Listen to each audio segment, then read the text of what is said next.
You're born in 13th century England. Your parents, peasants, surprise. And before you've even lost your baby teeth, your future is already decided, not by you, never by you.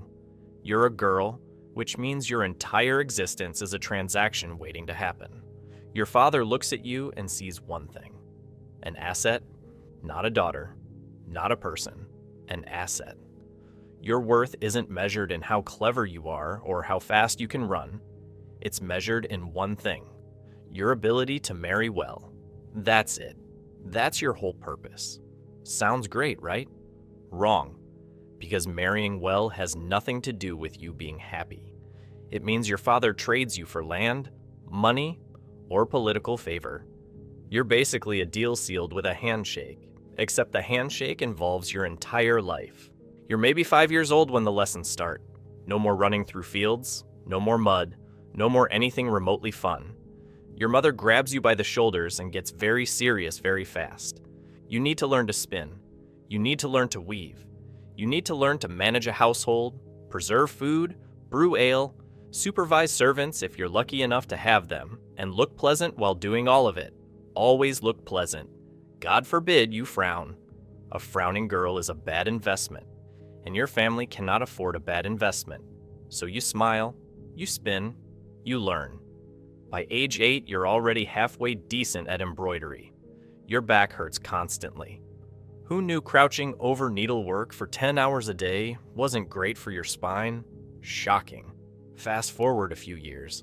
You're around 12 now, maybe 13, and your father starts having conversations you're not supposed to hear. Hushed voices in the next room. Names of men you've never met. Numbers. Livestock counts. Plots of land. Your name comes up a lot. Not because anyone's asking what you want. Because someone is offering something your father wants. And your father, well, he's interested, very interested. You press your ear to the door and catch fragments. A decent match. Good family. Older, but stable. You don't know what older means yet. You're about to find out. And it won't be reassuring. The betrothal happens fast after that. You're formally promised to a man you haven't met. There's a ceremony. People are pleased. Your father looks relieved. Your mother cries. And honestly, you're not sure if it's joy or grief, or just the recognition that this is how it works and always has. You get a ring, or maybe just a verbal agreement witnessed by important people. Either way, it's binding, legally binding. Breaking a betrothal is basically catastrophic.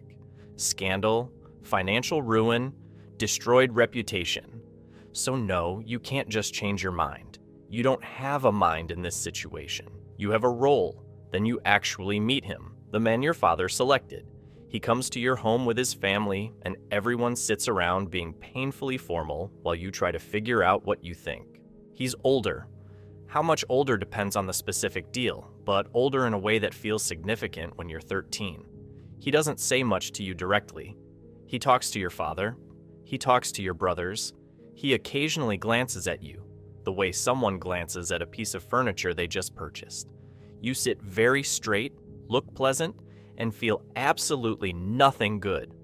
But it doesn't matter, because the deal is done. The wedding is set for within the year, sometimes sooner. Your mother switches into a different gear now, full preparation mode. Your trousseau gets assembled. Linens, clothing, household goods. Everything you'll bring into your new life gets collected and packed and inventoried. People keep telling you how lucky you are.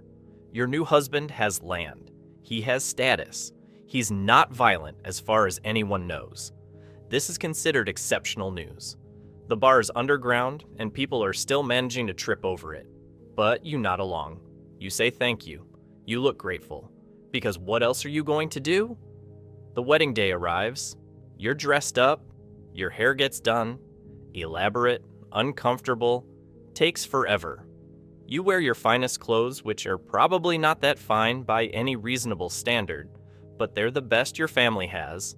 You walk to the church. The ceremony is in Latin, which you don't speak. The priest speaks at length. You say what you're told to say when you're told to say it. Your husband puts a ring on your finger. People cheer. There's probably ale. Maybe a feast if your family can afford it. Everyone is celebrating this thing that is happening to you and around you. You stand in the middle of it feeling like a very well-dressed ghost. Your new home is your husband's home. Maybe it's a decent manor house. Maybe it's a drafty stone building that's cold 9 months out of the year. Either way, it's not yours. It belongs to him. Everything belongs to him, legally. Your dowry, transferred. Any gifts you receive, technically his. Your body, his under the law. You walk through the door of this new place and his household staff size you up immediately. They've had a previous mistress maybe, or they've been running things without one. Either way, they're not sure about you yet, and you're not sure about anything. Your job now is to run this household, manage the servants, oversee food production and storage, handle the accounts if your husband trusts you with that, keep everything functioning. It's actually a significant amount of responsibility, way more than anyone outside admits. And if you do it badly, everyone notices. If you do it well, nobody says anything because it's just expected. You're also expected to be available to your husband whenever. No questions, no hesitations. And within a year, ideally, you should be pregnant. Your mother-in-law, if she's around, will have opinions about this timeline. Many opinions. Delivered frequently and without invitation. Pregnancy in the 13th century is, to put it gently, terrifying. There are no hospitals. No real medicine. The midwife knows things, some of which are genuinely helpful, and some of which are superstition dressed up as knowledge. Complications happen. Women die in childbirth at a rate that would be considered a public health emergency today. You know this. Every woman around you knows this. You've probably already lost someone, a cousin, a neighbor, your own mother's sister. Death in the delivery room isn't a worst-case scenario. It's a real and common possibility you just have to make peace with. So you pray. You do what the midwife says, and you hope. Your first child arrives. If you're lucky, both of you survive. If the baby's a boy, your husband is thrilled. If it's a girl, he's less thrilled but accepts it. You're supposed to have several children. More is better. Every pregnancy is another gamble with your life, and you take that gamble because you have no choice. Between children, you manage the household, attend church, do your embroidery, host guests when required, and try to build some kind of relationship with this man you married. Sometimes that goes okay. Sometimes he's cold and indifferent. Sometimes he's kind in a limited, functional way. Sometimes he's worse than that. You work with what you have. If you're a noblewoman, you actually have more power than most women in this era, which is a wild sentence because you have almost none. But relatively speaking, you can manage estates if your husband is away at war. You can negotiate. You can have real authority over large numbers of people. Some noble women become genuinely influential. They run things. They make decisions. They matter. But that's the ceiling, the very top end. And even then, everything technically belongs to your husband or your sons. The moment a man with legal claim walks through the door, your authority evaporates. You're a placeholder. A very capable, exhausted placeholder. If you're a peasant woman, forget the manor house and the servants. You work the fields alongside your husband.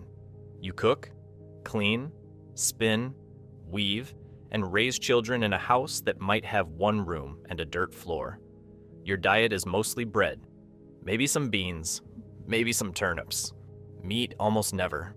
You age fast. The work is brutal and unrelenting, and there are no days off. You're sick more often than you're well. Your hands are wrecked by your 20s, but you keep moving because stopping means things fall apart, and you cannot afford things falling apart. Nobody can. Then your husband dies, which happens. Men die in wars. Men die from disease. Men die from accidents that a doctor today would fix in 20 minutes. Suddenly you're a widow, and widowhood in medieval England is complicated. On one hand, a widow has more legal rights than a wife. You can own property. You can make decisions. You're not fully under someone else's thumb in the same way. On the other hand, you're also now a problem to be solved. Your husband's family wants the estate. Your own family might want you remarried quickly, because a woman without a man attached is a loose end, and medieval society really hated loose ends. If your children are young, you might get wardship. You stay and manage things until your son comes of age. Then everything transfers to him, and you're back to being legally dependent on a male relative. If your family has enough influence, you might negotiate a second marriage on slightly better terms this time. You're older. You know how this works. Maybe this time the man is more tolerable, maybe not. You don't really get to be picky. You get to be practical. There's a difference. You've known the difference your whole life. Some women found convents, actual escape routes. In a limited sense, take religious vows, join a religious house, and suddenly you're outside the marriage market entirely. Some convents were genuinely places of learning, and some abbacies had significant real authority. It wasn't freedom exactly, but it was something. A room of your own, sort of. Rules still everywhere, but different rules. Rules that at least came with literacy sometimes. Women copying manuscripts, women running institutions. It wasn't the life anyone dreams of.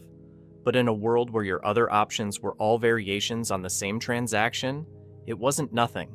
You die somewhere between 30 and 50 probably. If the childbirth didn't get you, the accumulated wear of a life with no rest eventually does. Your daughters are already promised to someone. Your sons inherit.